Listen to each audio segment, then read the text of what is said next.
have a question. If Tyson Fury failed his drug test before the Klitschko fight, then why wasn't his win over Klitschko overturned? And why, on top of that, why isn't Klitschko still the unified champion? Boxing has no rules, I tell you. When I talked about VADA testing in other videos, and I mentioned how you have to go country by country to see if specific countries have ground troops. And what I mean by ground troops is, if you fight and live in the United States and undergo VADA testing, that's one thing. However, when you are in other countries and you're still under the WADA, that's with a W, World Anti-Doping Association, which oversees the testing. If you're still under the WADA code, some of those countries don't have ground troops that follow the stringent protocols that VADA does here in the United States. So they have these third-party,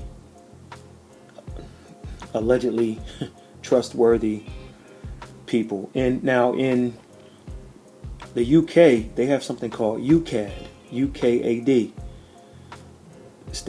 and that stands for United Kingdom or UK Anti-Doping. So when Tyson Fury and his cousin Hughie Fury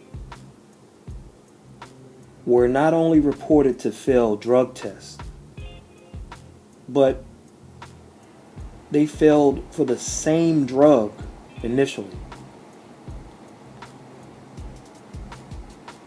nandrolone. And speaking specifically about Tyson Fury, failed the drug test for nandrolone before, I repeat, before he fought Klitschko.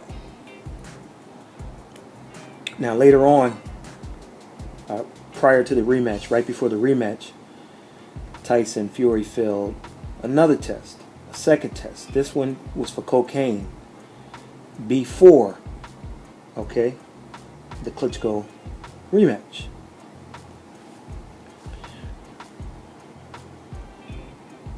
So let's talk about nandrolone.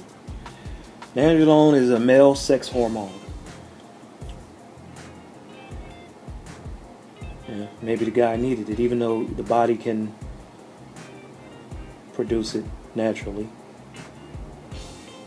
Nandrolone is also used to increase muscle size, strength and power.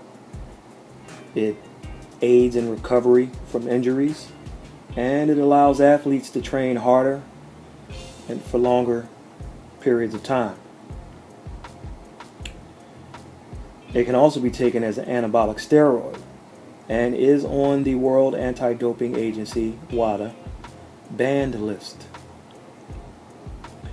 So at one point there was a cancellation or a postponement when Fury came up with his so-called ankle injury, which appeared at the time to be a cover.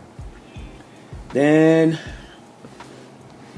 later on there was this depression stuff and a statement by Peter Fury, quote, "With Tyson's condition, he cannot be held culpable." So you're okay. So now we're talking culpability. Culpable of what, Peter? I mean, what's going on? So when you look at UKADs or UK anti-doping, United Kingdom anti-doping, when you look at some of the people that they popped, some of the people that they caught What about Jonathan Slowey? Anybody heard of him? Of course not. He's with the British Boxing Board of Control.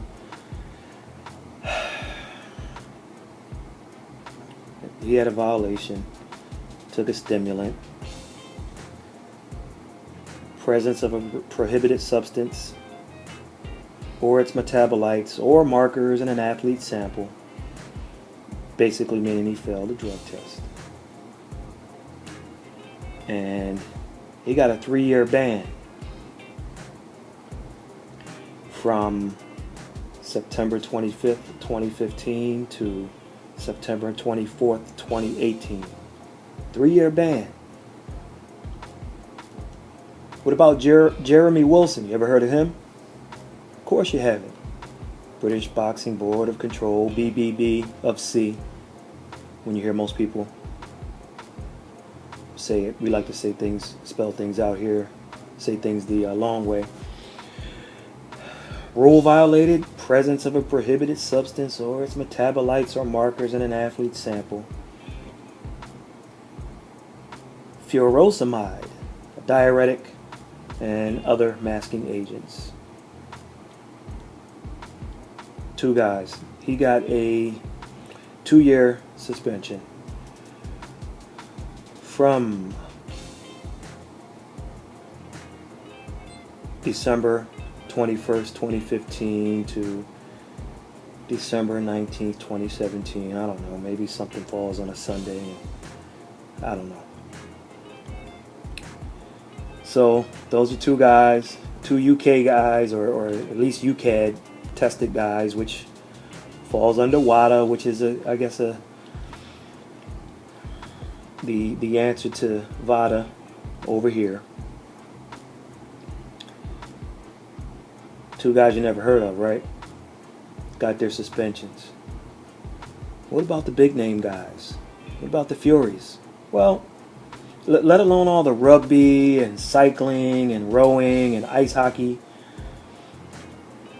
people who are on the list. Many of them have lifetime bans. There is no coming back. We're just supposed to look at the Furies and say, hey, they're back. So Tyson will take on somebody with a big name and a belt. Hughie's been rumored to be in line for a shot at Joseph Parker. And all is well, right? I wonder if the acne will be gone from Hughie's chest and back when he does fight Parker. You know about all that acne. So all is well. Well meaning actually well, and that, okay, UCAD's going to do their thing, and these guys are going to be suspended. Then the Furies threaten to sue. They threaten a lawsuit. I think they actually filed too, at least Tyson did. And then we get this, a statement from UCAD.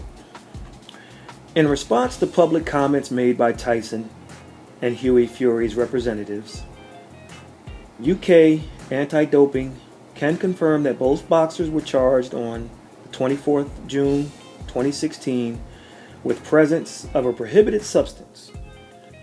Mandatory provisional suspensions were imposed pursuant to Article 7.9.1 of the UK anti-doping rules.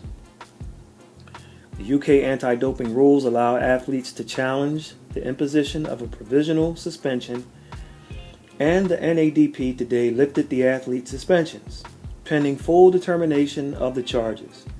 These charges will be heard at a hearing before the NADP in due course. UK anti-doping will not comment further on this case until due legal process has been completed. Now, I understand the timeline.